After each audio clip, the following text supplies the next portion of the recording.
देखो तो हमारा टॉपिक चल रहा है शब्द शक्ति।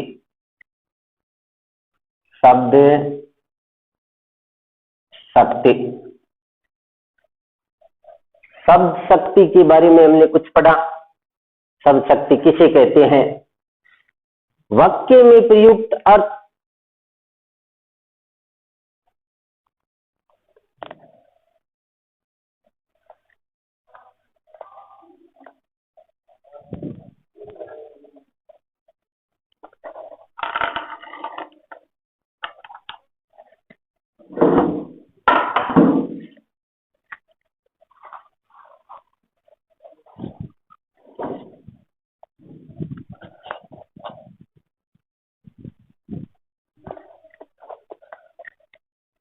देखो हमारा टॉपिक चल रहा है शब्द शक्ति।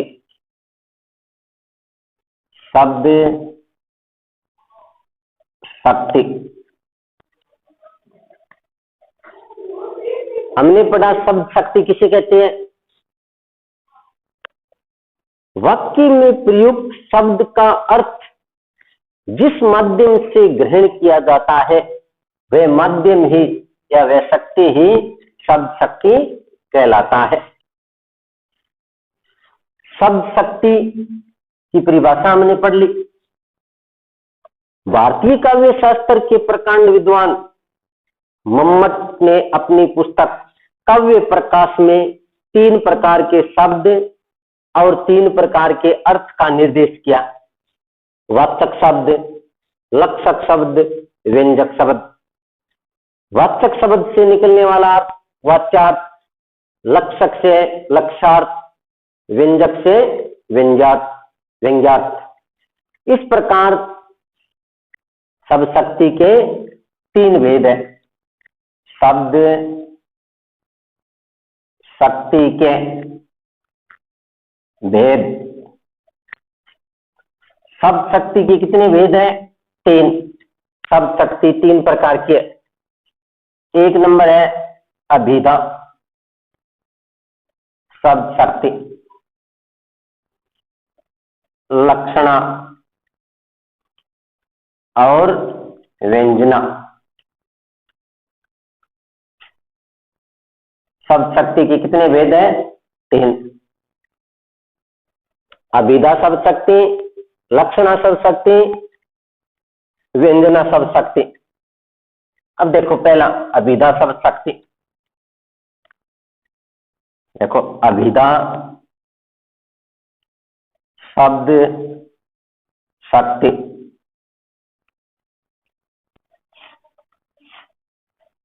पहले देखो अभिधा शब्द शक्ति की परिभाषा किसे कहते हैं? अभिधा शब्द शक्ति मुख्यार्थ का बोध कराने वाली शब्द शक्ति को अभिधा शब्द शक्ति कहते हैं। सीधी सी परिभाषा क्या है? मुख्यार्थ, मुख्यार्थ का बोध कराने वाली शक्ति को अभिधा शब्द शक्ति कहते हैं। अभिधा शब्द शक्ति कहते हैं। मुख्यार्थ का बोध कराने वाली शक्ति को अभिधा शब्द शक्ति कहते हैं। या ये परिभाषा लिखो। वाक्य या कविता में प्रयोग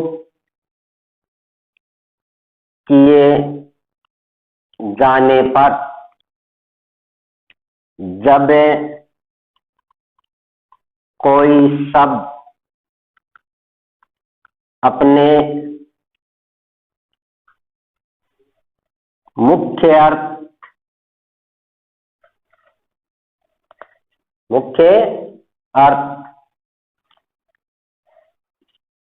लोक प्रसिद्ध अर्थ, शब्दकोशीय अर्थ शब्दकोशीय अर्थ साक्षात संकेतित अर्थ प्रकट करता है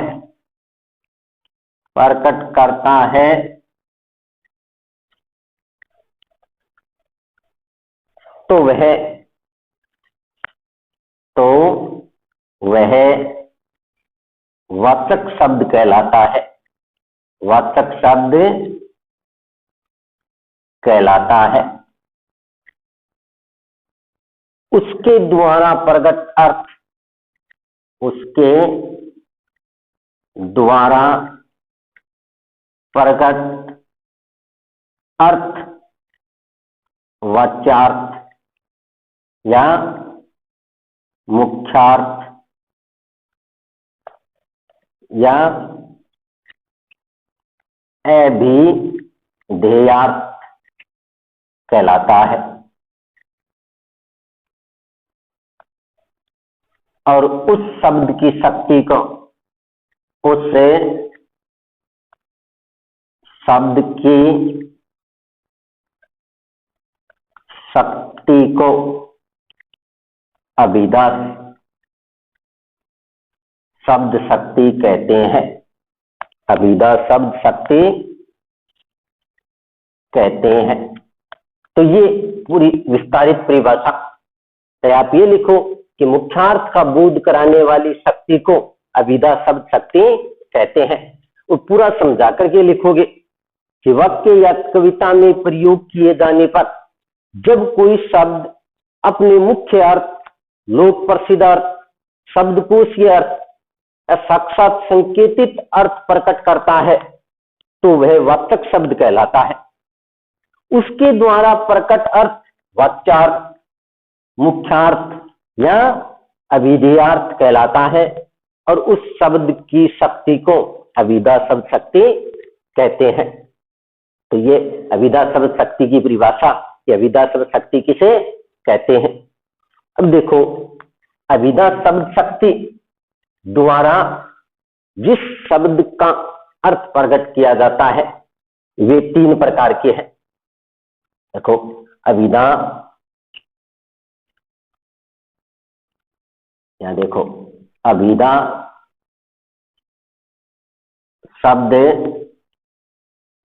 शक्ति द्वारा, अभिधा शब्द शक्ति द्वारा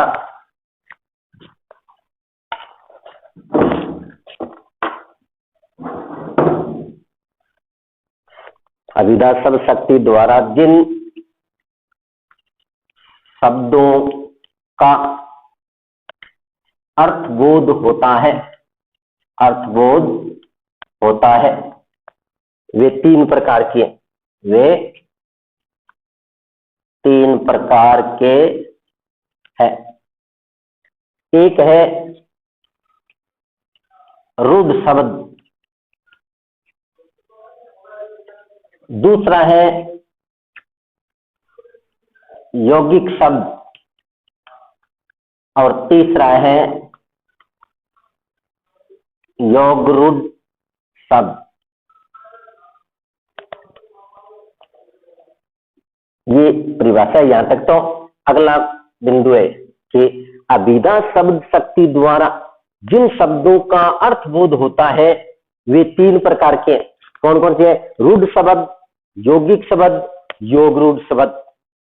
रूढ़ शब्द यानी ऐसे शब्द जिनके खंड या टुकड़े नहीं हो सकते, या खंड या टुकड़े करने पर कोई स्पष्ट अर्थ नहीं प्रकट होता, रूढ़ शब्द कहलाते हैं। यानी ऐसे शब्द जो बन गए वैसे के वैसे काम में लिए जाते हैं। जैसे कह दिया फल,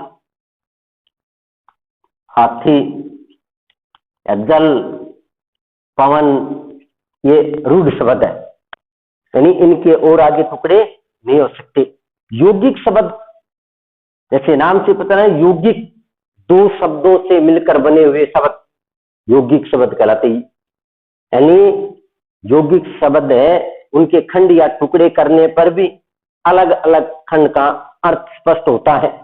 जैसे संधि है, समास है, उपसर्ग है, प्रत्यय है, उनसे निर्मित जो शब्द है वो यौगिक शब्द है। जैसे विद्यालय, विद्यालय में विद्या प्लस आल्य, विद्या का अलग अर्थ, आल्य का अलग अलग।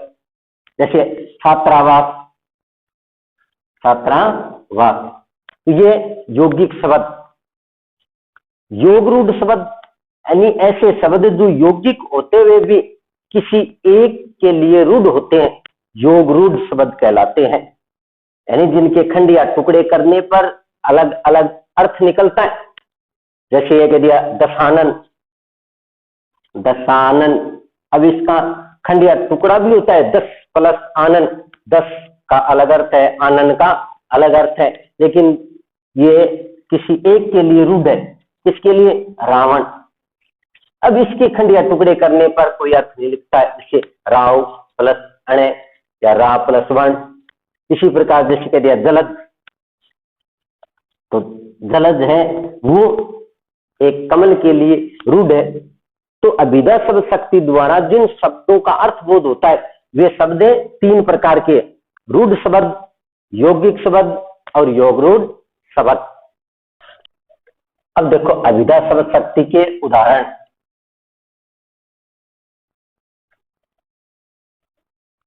देखो जैसे ये उदाहरण है, गाय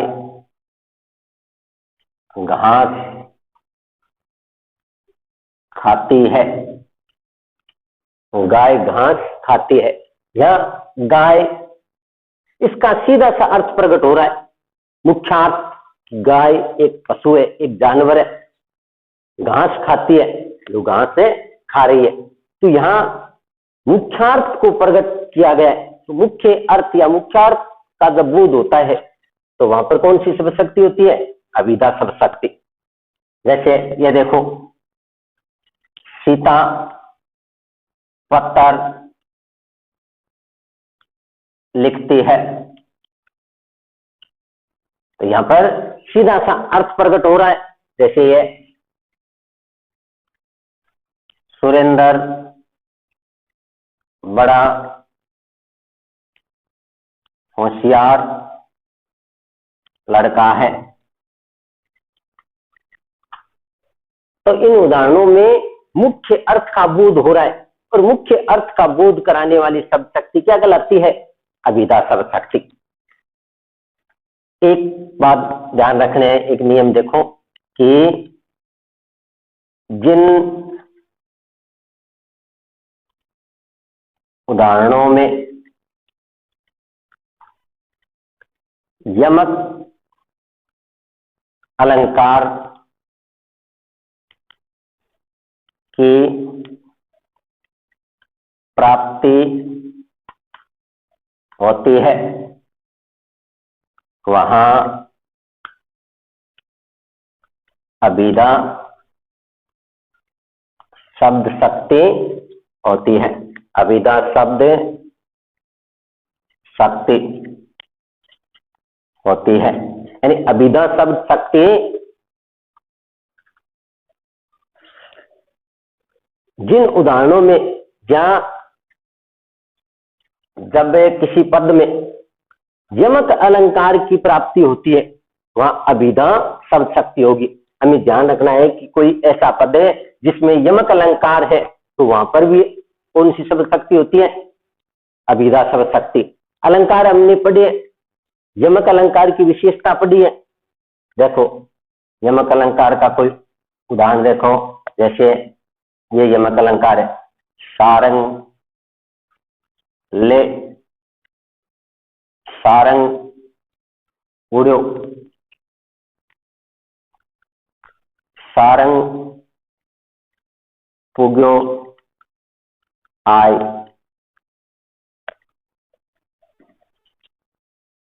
सारंग ले, सारंग उड़ो, सारंग पुग्यो आय। जे सारंग, सारंग कहे,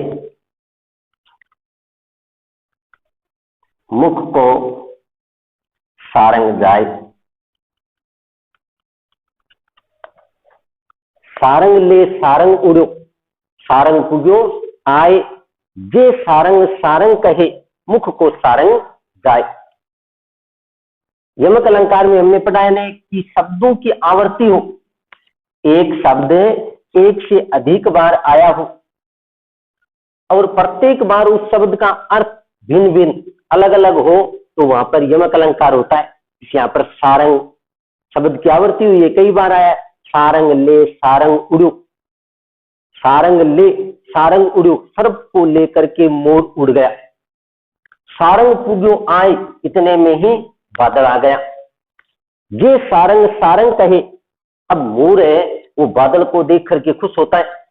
अगर मोर अपने मुख से बादल को पुकारने लगे, ये सारंग मोर सारंग कहे, बादल को कहे पुकारने लगे, तो मुख को सारंग जाए, मुख के अंदर जो सर्प है वो छूट जाएगा। तो यहाँ पर शब्दों की आवर्ती है और अर्थ है अलग अलग है, यमक अलंकार है। और यमक अलंकार में कौन सी शब्द शक्ति, जिस उदाहरण में यमक अलंकार है वहां पर अभिधा शब्द शक्ति होती है, अभिधा शब्द शक्ति होती है। तो हमें ये ध्यान रखना है कि यमक अलंकार का कोई उदाहरण दे दिया, इसमें कौन सी शब्द शक्ति है, तो कौन सी शब्द शक्ति करनी है, अभिधा।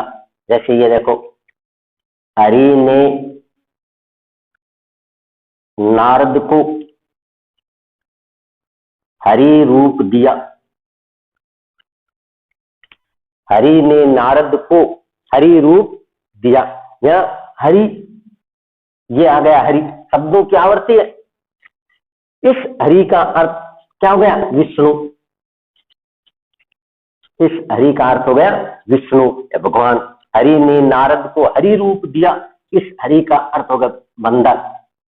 तो शब्दों की आवर्ती है, अर्थ है भिन्न भिन्न है, कौन सी शब्द शक्ति होगी, अभिधा शब्द शक्ति। या यहाँ हरि ने नारद को हरि रूप दिया, शब्द कोश में हरि के अनेक अर्थ है, या हरि का अर्थ यहाँ विष्णु, यहाँ हरि का अर्थ है बंदर।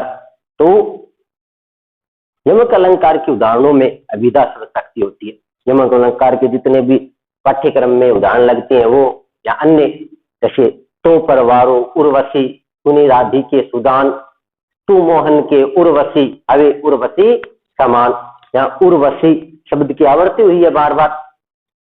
जैसे भजन कहो ताते भजो, भजो ने एक ही बार, दूरी भजन जाते कहो, सोते भजो गवार, यहाँ भजो शब्द की बार बार आवर्ती हुई है। तो शब्द की बार बार आवर्ती हो और अर्थ भिन्न भिन्न हो तो वहां पर यमक अलंकार होता है। यमक अलंकार होगा तो वहां पर कौन सी शब्द शक्ति होगी, अभिधा शब्द शक्ति। तो ये है अभिधा शब्द शक्ति, मुख्यार्थ का बोध कराने वाली शब्द शक्ति को अभिधा शब्द शक्ति कहते हैं। यानी वाक्य या कविता में कोई शब्द अगर अपने मुख्य अर्थ को, लोक प्रसिद्ध अर्थ को, शब्दकोशीय अर्थ को, साक्षात संकेतित अर्थ को प्रकट कर रहा है तो वहां पर वह शब्द वाचक शब्द कहलाता है। और उस शब्द के द्वारा प्रकट किया गया अर्थ वाच्यार्थ, मुख्यार्थ या अभिधेयार्थ कहलाता है। उस शब्द की शक्ति को अभिधा शब्द शक्ति कहते हैं। तो ये है अभिधा शब्द शक्ति। अब देखो शब्द शक्ति का दूसरा भेद है लक्षणा शब्द शक्ति। लक्षणा शब्द शक्ति,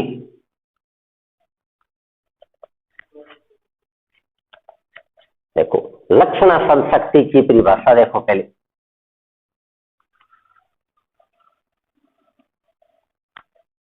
मुख्यार्थ का वाद होने पर रूढ़ि अथवा प्रयोजन के कारण मुख्यार्थ से संबंधित अन्य अर्थ या लक्ष्यार्थ ग्रहण किया जाता है, ग्रहण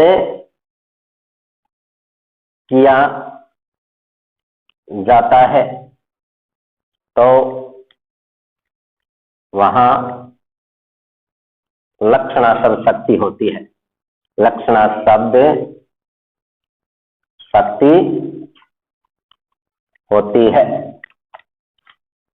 देखो, मुख्यार्थ का बाद होने पर, मुख्यार्थ का बाद का मतलब मुख्यार्थ में बाधा उत्पन्न होने पर, मुख्यार्थ का बाद बाद है, मुख्यार्थ का बाद होने पर रूढ़ि अथवा प्रयोजन के कारण मुख्यार्थ से संबंधित अन्य अर्थ या लक्षार्थ ग्रहण किया जाता है तो वहां लक्षणा शब्द शक्ति होती है। यानी जब मुख्यार्थ में बाधा उत्पन्न होती है, मुख्यार्थ में बाधा उत्पन्न होने पर रूढ़ि अथवा प्रयोजन के आधार पर मुख्यार्थ से संबंधित अन्य अर्थ या लक्षार्थ ग्रहण किया जाता है तो वहां लक्षणा शब्द शक्ति होती है। देखो,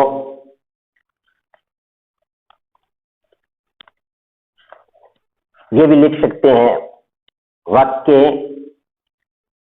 या कविता में, वाक्य या कविता में प्रयोग किए जाने पर जब किसी शब्द का मुख्य अर्थ लोक प्रसिद्ध अर्थ, लोक प्रसिद्ध अर्थ शब्दकोशीय अर्थ ग्रहण करने में कोई न कोई बाधा उत्पन्न होती है, बाधा उत्पन्न होती है तो उस शब्द से संबंधित, कुछ शब्द से संबंधित अन्य अर्थ ग्रहण किया जाता है, अन्य अर्थ ग्रहण किया जाता है तो वह शब्द लक्षक शब्द कहलाता है। लक्षक शब्द कहलाता है। उस शब्द द्वारा, उस शब्द द्वारा प्रकट अर्थ लक्षार्थ, लक्षार्थ या आरोपितार्थ कहलाता है और उस शक्ति को लक्षणा शब्द शक्ति कहते हैं। तो ये भी विस्तारित रूप से इसकी परिभाषा है कि वाक्य या कविता में प्रयोग किए जाने पर जब किसी शब्द का मुख्य अर्थ, लोक प्रसिद्ध अर्थ, शब्दकोशीय अर्थ ग्रहण करने में कोई न कोई बाधा उत्पन्न होती है तो उस शब्द से संबंधित अन्य अर्थ ग्रहण किया जाता है। यानी मुख्यार्थ से संबंधित अन्य अर्थ ग्रहण किया जाता है तो वह शब्द लक्षक शब्द कहलाता है और उस शब्द द्वारा प्रकट अर्थ लक्षार्थ या आरोपितार्थ कहलाता है। उस शब्द की शक्ति को लक्षणा शब्द शक्ति कहते हैं। तो ये लक्षणा शब्द शक्ति की परिभाषा कि लक्षणा शब्द शक्ति किसे कहते हैं। मुख्यार्थ का बाद होने पर या मुख्यार्थ में बाधा उत्पन्न होने पर रूढ़ि अथवा प्रयोजन के कारण मुख्यार्थ से संबंधित अन्य अर्थ ग्रहण किया जाता है तो वहां लक्षणा शब्द शक्ति होती है। तो ये लक्षणा शब्द शक्ति किसे कहते हैं। देखो, लक्षणा शब्द शक्ति का उदाहरण देखो, देखो जैसे राधा तो निरी गाय है, राधा तो निरी गाय है। यह गाय का मुख्य अर्थ क्या होता है। एक पशु, एक जानवर।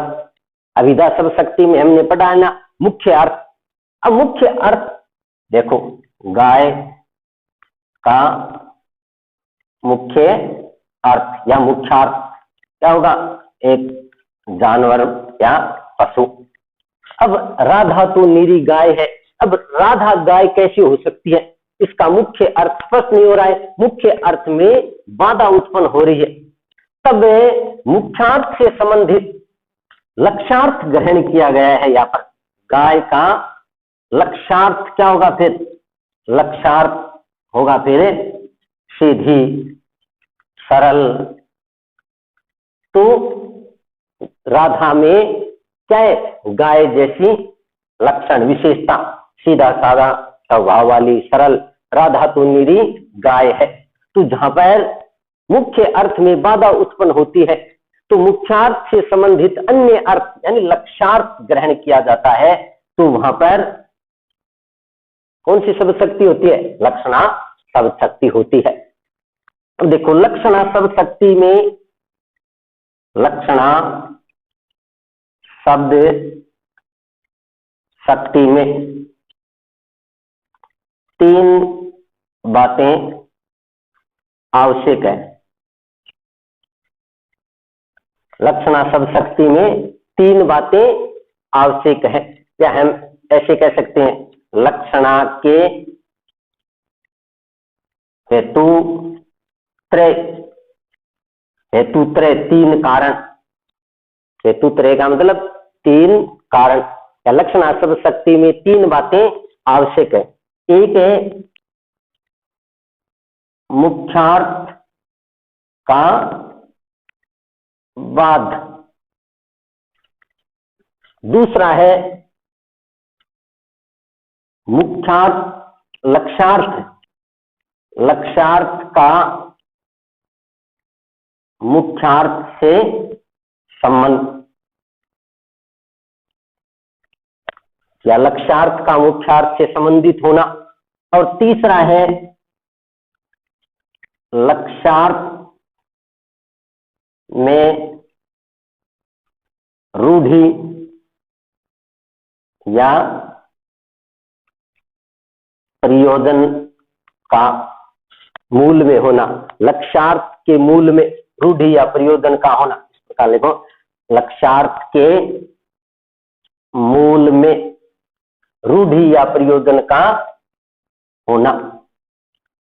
ये लक्षणा में तीन बातें, हेतु त्रय लक्षण। मुख्यार्थ का बाद, मुख्यार्थ में बाधा उत्पन्न होना क्या कहलाता है? मुख्यार्थ का बाद। जैसे राधा तो निरी गाय है, जहां गाय, जैसे एक उदाहरण और समझाता हूं। जैसे अगर यार गंगा पर घर है, अब गंगा पर, अब गंगा पर का मुख्य अर्थ तो क्या होता है? गंगा का जल प्रवाह है। अब मुख्य अर्थ में बाधा उत्पन्न होगी कि गंगा पर घर कैसे हो सकता है? गंगा पर का मतलब जल प्रवाह है, गंगा तो जल से मगन है, उस पर घर कैसे हो सकता है? तो यह मुख्यार्थ का बाद, मुख्यार्थ में बाधा उत्पन्न हो गई। फिर लक्ष्यार्थ का मुख्यार्थ से संबंध। अब गंगा पर मुख्यार्थ से संबंधित अन्य अर्थ ग्रहण किया या लक्ष्यार्थ ग्रहण किया, यानी गंगा के तट पर घर है, गंगा के तट पर। और लक्ष्यार्थ के मूल में रूढ़ि या प्रयोजन का होना। तो यहाँ पर है गंगा के तट को अत्यंत निकट, स्वच्छ दिखाना, ये इसका उद्देश्य प्रयोजन है। तो लक्षणा के हेतु त्रय, लक्षणा में तीन बातें आवश्यक है। मुख्यार्थ का बाद, लक्ष्यार्थ का मुख्यार्थ से संबंध, लक्ष्यार्थ के मूल में रूढ़ि या प्रयोजन का होना। तो ये लक्षणा शब्द शक्ति के हेतु त्रय